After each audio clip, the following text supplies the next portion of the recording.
Giza के pyramids कुछ ऐसे पुरस्कार ढांचे हैं जिन्हें हम समझ नहीं सकते।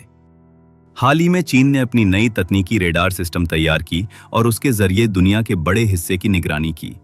इस सर्वे के दौरान चीन को पता चला कि मिस्र के पिरामिड्स के ऊपर कुछ प्लाज्मा बबल तैर रहे थे। इस राज को देखकर चीन हैरान रह गया और इस पर एक अखबार में आर्टिकल लिखा गया।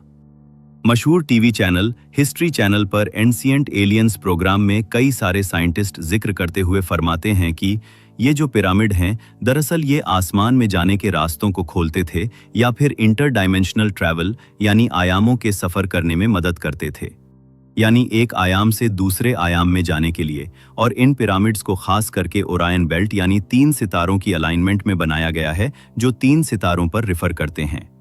कुरान में अल्लाह एक वाकया का जिक्र करते हुए फरमाते हैं, जब फिरौन ने अपने चीफ आर्किटेक्ट हामान से कहा था कि हामान, मेरे लिए एक ऊंची इमारत तैयार कर जिसके जरिए मैं आसमानों के रास्तों में जाकर मूसा के खुदा को झांक कर देख सकूं। तफसील में कुछ ऐसा है। सूरा गाफिर और सूरा अल-क़सस में अल्लाह ने फरमाया, और फिरौन ने कहा, ए हामान, मेरे लिए एक ऊंचा बुर्ज बना, शायद कि मैं आसमान के रास्ते तक पहुंच जाऊं, आसमानों के रास्ते तक, ताकि मैं मूसा के खुदा को देख सकूं, मगर मैं तो उसे झूठा समझता हूं। इस तरह फिरौन के लिए उसके बुरे आमाल खूबसूरत बना दिए गए और वो राहे हक से रोका गया, और फिरौन की चाल बस तबाही में ही थी।